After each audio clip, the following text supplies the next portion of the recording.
오늘은요, 예수님이 주인공이잖아요. 우리 강찬 목사님이 주인공, 최저인 목사 주인공, 안목의 성도, 우리 지부 영화부 친구들이 주인공이 아니라 오늘 생일은 누구의 생일입니까? 예수님의 생일이고 주인공입니다.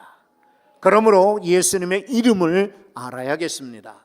성경에는 예수님 이름이 참 많이 나와요. 그런데 저는 오늘 4가지만 소개해 드릴게요. 첫째는 말 그대로 예수입니다. 오늘 성경 21절에 한번 21절을 다시 보실까요? 21절을 한번 읽어보겠습니다. 아들을 낳으리니 이름을 다 같이 읽어봅시다. 아들을 낳으리니 이름을 예수라 하라. 이는 그가 자기 백성을 그들의 죄에서 구원할 자이시마 하니라. 아멘. 예수는 구원할 자, 이런 말이에요. 원래 유대인들은 예수라는 이름이 흔했어요. 우리 철수 영이 하듯이 집집마다 다 동네에 예수라는 이름이 있어요. 왜 그랬느냐면 이 유대 나라는 침략을 많이 당했어요. 이집트에, 또 갈대아, 바벨론, 아람, 또 나중에는 알렉산더에, 그 다음에 로마 제국에 이런 침략들 많이 받았기 때문에 구원이 소망이었어요. 그래서 자기 아이들의 이름을, 남자의 이름을 특히 구원이라는 뜻의 예수라 이름 붙인 거예요. 근데 그렇게 흔한 이름이지만 성탄절에 예수님이 오심으로 인하여서 이것은 단순히 전쟁터에서 해방, 또 혹은 정치적인 해방이 아니라 인류를 위한 영원한 해방을 주시게 만들었어요. 그래서 사도 바울은 빌립보서에서 이렇게 말하고 있습니다. 빌립보 2장 9절에 보면 이러므로 하나님이 그를, 예수를 말하죠, 지극히 높여 제일 높이셨다. 모든 이름 위에 뛰어난 이름을 주사 그랬어요. 많은 예수가 있지만 바로 성탄절에 오신 예수님을 뛰어난 이름으로 만드셨다라고 소개하고 있어요. 그 뛰어난 이름, 여러분 잊지 말고 예수 그리스도는 구원할 자, 저와 여러분을 구원할 자이십니다. 세상을 구원할 자이십니다. 과거에도 구원하셨지만 미래에도 우리 후손들까지 구원할 자는 사람이 아니라 예수 그리스도이십니다. 두 번째 이름은 임마누엘입니다. 23절을 한번 보십시오. 성경에 마태복음 1장 23절에 보면 보라, 처녀가 잉태하여 아들을 낳을 것이요 그의 이름은 뭐라고 했습니까? 임마누엘이라 하리라. 여러분 듣지만 말고 따라서 함께 읽으시면 은혜가 더 크게 임할 줄로 믿습니다. 계속해서 이 말씀 보시면, 자, 하셨으니 이를 번역한즉 하나님이 뭐라고 하시죠? 우리와 함께 계시다 함이라. 사람이 함께 있는 것도 참 고마워요. 아이들과 엄마들이 같이 찬양하니까 기쁘잖아요. 그리고 누군가가 안내해 주면 더 좋고, 그리고 선생님이 계셔서 우리 아이들이 배울 수 있으니까 좋고, 군대에서는 선임이 있어서 나를 괴롭히는 선임도 물론 있지만은 그러나 친절하게 가르쳐주는, 직장에서도 누군가가 내 일을 도와주는 사람이 있으면 우리 참 감사하죠. 그와 같이 사람들이 우리와 함께 있는 것도 반갑고 즐겁고 좋은 일이에요. 그러나 때로는 뉴스에서 보듯이 사람은 사람을 해치기도 하고, 그리고 공격하기도 하고, 상처 주기도 하고, 아픔을 주기도 합니다. 그렇죠? 그런데 하나님이 우리와 함께 계시다. 놀라운 일입니다. 그래서 우리는 어디 가나 안전한 것입니다. 어디 가나 평안할 수가 있습니다. 사탄의 공격이나 위협이나 유혹 앞에서도 하나님이 우리와 함께 계시니 우리는 해방되고 그리고 자유로워질 줄로 믿습니다. 임마누엘, 예수님의 이름이에요. 세 번째는 메시아, 그리스도입니다. 그리스도. 유대말로는 메시아, 이것은 기름 부음을 받은 자, 이런 뜻입니다. 메시아, 우리 찬양도 있고 메시아라는 말 많이 듣죠.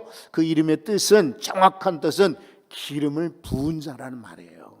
근데 누가 기름을 부음을 받았느냐면 왕, 그리고 예언자들, 그리고 제사장. 그런데 성경에는 예수님이 메시아라고 소개하고 있어요. 요한복음을 한번 보겠습니다. 요한복음 1장 41절입니다. 자, 안드레 이야기인데 그가 먼저 자기 형제 시몬을 찾아 말하되 우리가 누구를 만났다? 메시아를 만났다. 그런데 가로 안에 들어있어요. 뭐라고 적혀있냐면 메시아는 번역하면 그리스도라. 그러니까 유대말로는 메시아인데요, 그리스 말로는 이게 그리스도라는 말이에요. 그리스도, 예수님은요 왕으로 이 땅에 오셨어요. 그리고 예언자가 되셔서 우리 앞길을 가르쳐 주세요. 특별히 제사장이 되셔서 우리의 죄를 하나님 앞에 고하고 용서받게 만들어 주십니다. 할렐루야.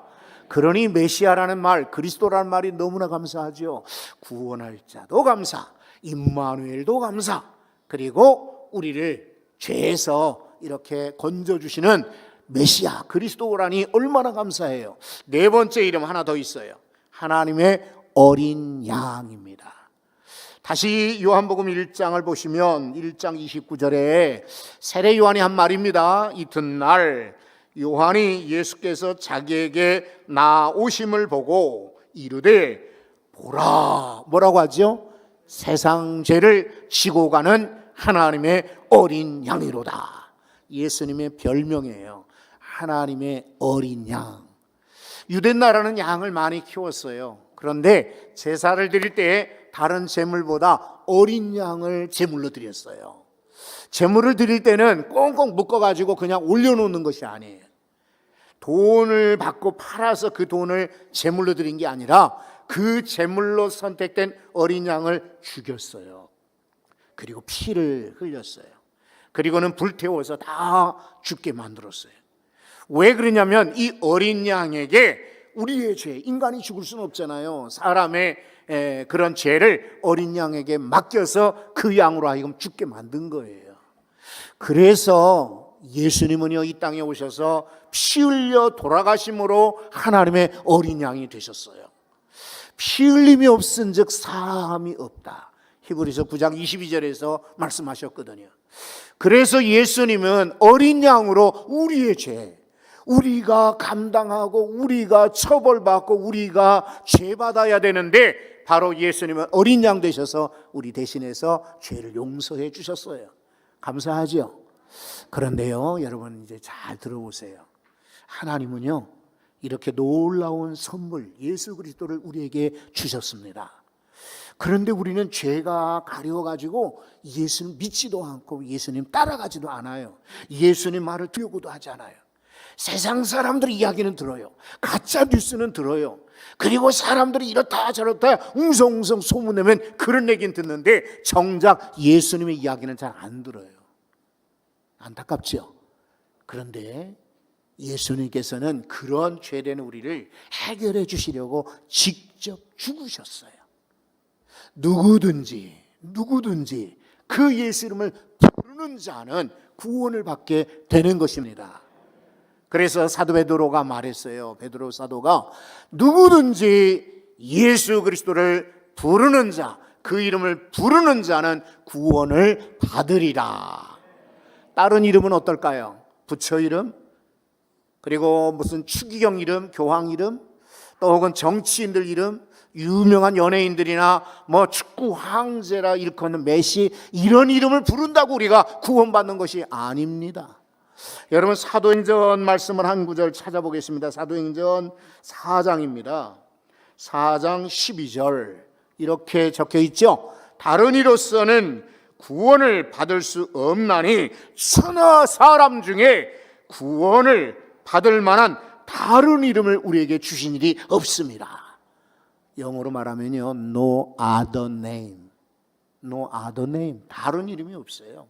오직 only Jesus, 예수 이름으로만 우리 구원을 받는 것입니다. 오늘 이 예수님을 선물로 여러분 마음에 받아들이십시오. 기도할 때 가능합니다. 그래서 여러분 저와 함께 기도하십시다. 기도해서 구원받고 그리고 하나님의 백성 되기를 소망합니다. 오늘 특별히 처음 나온 분들이 계시죠? 우리 배우자분들